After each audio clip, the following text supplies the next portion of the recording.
Bom dia, boa tarde, boa noite, boa madrugada, galera. Como sempre, depende do local do mundo que você está vendo esse vídeo, do horário, como é que vocês estão. Futebol, vamos falar um pouquinho de Copa do Brasil, vamos falar de palpites. Eu tô aqui com uma colinha aqui na minha tela para ficar olhando rapidinho durante esse vídeo. Com relação aos meus palpites do que o que eu acho que vai acontecer nos jogos de ida. Não vou cravar ainda classificados, apesar que pelos resultados que eu imagino que vão acontecer nos jogos de ida, tem algumas equipes que vão deixar a vaga nas quartas de final da Copa do Brasil bem encaminhada.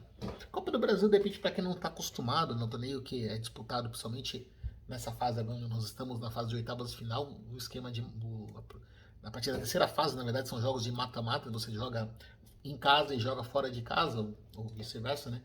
Mas com relação a não ter mais aquela coisa do gol qualificado, no gol fora de casa. E é uma competição que, além da questão do título, da importância nacional, ela tem um lado financeiro que é extremamente importante para os cofres dos clubes brasileiros, né? Inclusive, muitos conseguem evitar até uma questão de venda de atleta com a premiação. Para vocês terem uma ideia, o campeão desse ano, né, vai faturar 60 milhões de reais, o vice-campeão fatura 25. O vice-campeão na semifinal, quem classificar para a semifinal, só para disputar a semifinal, fatura já 8 milhões. Por estar disputando agora a fase que a gente vai entrar das oitavas de final, cada equipe já tem garantido 3 milhões de reais, passou para as quartas de final, são 3 milhões e 900 e o valor vai se acumulando. Então tem um valor considerável que os clubes podem conseguir arrecadar com o título da Copa do Brasil. Então não é por acaso que todas as equipes lutam por essa competição, muitos inclusive priorizam a disputa da Copa do Brasil porque ela, além do prestígio, ela dá um belo alívio para as finanças dos clubes. E a gente começa a decisão das 8 vagas, quem serão os nossos 8 clubes que estarão disputando as quartas de final. Começa amanhã, já com um duelo. O sorteio foi bem interessante, né? Eu praticamente gostei bastante porque são jogos. Acabou colocando. O pessoal fala que de repente foi meio dirigido. Tomara, se foi, também não tem nenhum problema, porque tem clássicos regionais, duelos interestaduais que prometem também, por conta da rivalidade recente, os duelos em Minas e Rio de Janeiro, que devem dar uma mexida na rivalidade. Então vão ser jogos que algumas partidas eu imagino que a gente deva ter um futebol até bem jogado, outras nem tanto. Vamos lá, palpites. Primeiro, Atlético Goianiense e Goiás, clássico goiano. O Dragão, ele não lembra a equipe que no ano passado conseguiu fazer uma reta final de Brasileira muito boa, né? Garantiu vaga na Copa Sul-Americana. O Goiás subiu de divisão, né? Voltou para a Série A, vem fazendo alguns bons jogos. Com o Jair Ventura, vem fazendo um bom trabalho. Eu consegui ver bastante, eu assisti o jogo deles contra o Corinthians. E o Jair Ventura teve muitos problemas por conta de desfalques. Vai ter retorno de somente 2 zagueiros, né? O Caetano, que não jogou, e acho que é Sidmar, se eu não me engano, que estava suspenso. Então vai ter opções. Meu palpite, inclusive, é que o Goiás vence a partida de ida pelo placar de 2-1, garante a vantagem do empate para o jogo de volta. Uma vantagem mínima, mas imagino que deva conseguir um bom resultado. Ainda na quarta-feira temos Bahia e Furacão, então um duelo da Série B versus Série A. E é uma questão para mim bem interessante. Acho que o Bahia deve conseguir, acho que também o retorno para a Série A sem grandes problemas, mas está oscilando na Série B, teve alguns jogos ruins. E o Atlético Paranaense vem mostrando um futebol um pouquinho mais consistente com o Felipão na quarta-feira da semana passada, né, contra o Corinthians, acabou saindo perdendo, mas foi buscar o empate. Teve toda aquela questão, o jogo foi bem polêmico, mas o Felipão vem fazendo um trabalho até um trabalho, vamos dizer assim, um trabalho correto no Furacão. Para mim, inclusive, o Furacão leva vantagem, garante uma vitória fora de casa pelo placar de 1-0, a vitória mínima leva a vantagem do empate para o Paraná. Clássico cearense, Fortaleza versus Ceará, duelo de 2 clubes também que são interessantes de estar vendo. O Ceará empatou com o Cuiabá na última rodada, Fortaleza venceu, saiu da lanterna, mas continua na parte de baixo do campeonato, mas não condiz com o futebol que o time está jogando. Não é por acaso o Fortaleza está classificado para as oitavas de final da Libertadores, o Ceará está classificado para as oitavas da Copa Sul-Americana. O trabalho do Vojvoda está ainda continua sendo um trabalho bom. O Ceará perdeu o Dorival, então tá essa questão também da mudança. Trouxe o Marquinhos Santos, fez a mudança técnica, mas eu imagino que Nesse caso, a gente vai ter um duelo. Minha esperança de um duelo bem, uma partida bem jogada, um clássico bem disputado no Ceará, empatado em 2-2. Imagino que aí vai ficar totalmente em aberto para o jogo de volta. Saindo do Ceará, indo para aqui para essa capital paulista, tem Corinthians e Santos, mais um clássico alvinegro para a história, com o Corinthians que não venceu nenhum clássico no ano, mas que vem conseguindo alguns bons resultados em casa, é um dos melhores mandantes do Brasileirão, contra o Santos que mostra uma certa melhora com o trabalho do Fabiano Bustos, mas vem tropeçando em alguns jogos, vem tendo alguns resultados ruins. Acabei acompanhando bem, né, o empate do Santos contra o Red Bull Bragantino, depois está vencendo por 2-0, sofreu, tomou o gol, tomou o empate e poderia ter levado a virada na partida. Então acho que isso acende o sinal de alerta. Para mim, aí já dos duelos citados, já é o que deve ter menos técnica, acho que deve ser mais truncado. Corinthians vence para mim por um placar mínimo de 1-0. A decisão fica totalmente aberta, mas o Corinthians vence seu primeiro clássico do ano.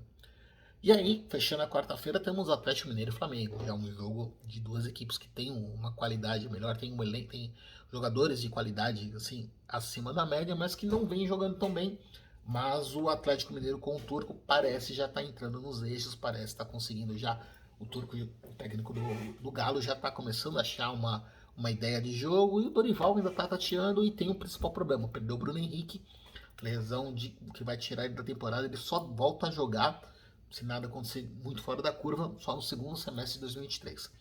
Para mim, o Galo leva melhor em casa no primeiro duelo que nós temos aqui, Minas Gerais e Rio de Janeiro. 2-0, o Galo consegue o resultado e vai com uma grande vantagem para o jogo de volta.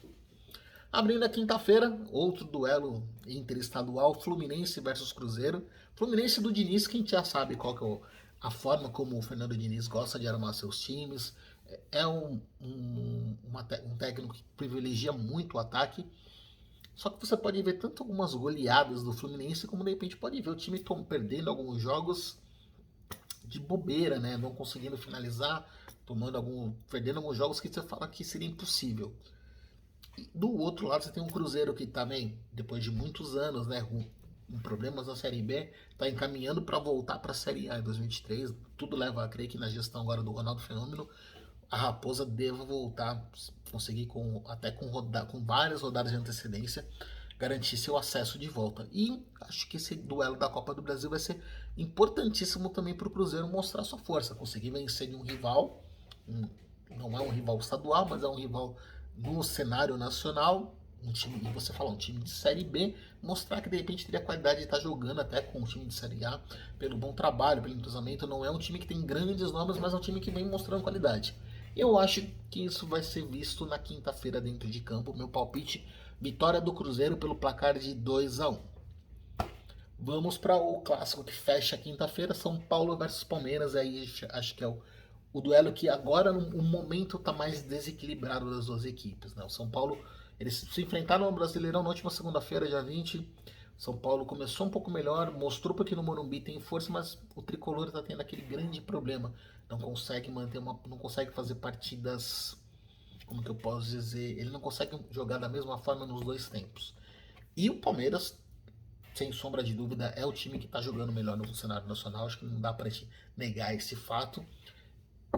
Tinha conseguido aquela virada absurda contra o Goianiense no feriado, fazendo 4 gols em 7 minutos e martelou o São Paulo. O São Paulo teve chances para ter decidido a partida.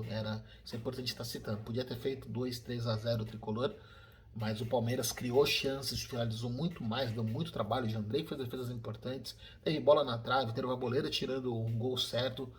Então, nesse caso, eu acho que a questão Palmeiras para mim encaminha a classificação. Meu palpite é de uma vitória do Verdão pelo placar de 3-1, e aí a vaga fica bem encaminhada para o jogo de volta. E aí, só na outra semana tem, fechando os confrontos e fechando também o confronto interestadual, América Mineiro e Botafogo. E são dois times em momentos também para mim distintos, né? O América começou bem a temporada, conseguiu bons resultados, garantiu uma inédita vaga na fase de grupos da Libertadores, então fez uma campanha importante no primeiro semestre, mas começou a ter problemas no Brasileirão, começou a ter problemas, foi eliminado da Libertadores, não começou a ter alguns resultados ruins, E o Botafogo está naquela fase de ajustes, contratou, gastou uma grana pesada em contratações de jogadores, demorou para engrenar, mas começa a ter já uma ideia de trabalho do Luiz Castro. Teve até aquela questão, né? Gente já falando de demissão do Luiz, a torcida ameaçando o jogador, mas o time venceu o São Paulo num jogo ruim, mas garantiu o ponto. E teve também agora no último final de semana, conseguiu uma virada, dá pra falar, uma virada histórica em cima do Internacional, porque o time conseguiu, depois de estar perdendo de 2-0 e com um jogador a menos, desde os 10, 11 minutos do primeiro tempo, desde o começo do jogo, virou para 3-2, conseguiu a vitória. Então, meu palpite, acho que o momento do Botafogo é muito melhor do que o do América. Então, o Fogão leva vantagem também para o jogo de volta, vence a partida por 2-0. Isso é um lado interessante, galera. Pegando aqui rapidinho para te fechar o vídeo, se conferir os meus palpites, a gente vai ter. Vamos ter os visitantes levando vantagem, porque seriam uma, duas, três, quatro, cinco vitórias de visitante, duas dos mandantes e um empate. O meu palpite tá esse aqui e tá gravado aqui para posteridade. Então, galera, fiquem à vontade para tá comentando, tá criticando, cornetando. E também depois que os jogos acontecerem, fiquem à vontade também para virem aqui comentar sobre os meus acertos e sobre os meus erros. A gente sempre fala de futebol, sempre fala de uma forma sadia, respeita a rivalidade. Sempre a questão, a gente tem adversários, não inimigos. E a minha função aqui como jornalista é trazer informação para vocês, trazer dados e trazer também algumas opiniões minhas para a gente poder falar bastante de futebol e deixar vocês também conversarem bastante, se divertir com o negócio que é para ser tranquilo. Beleza, galera? Forte abraço.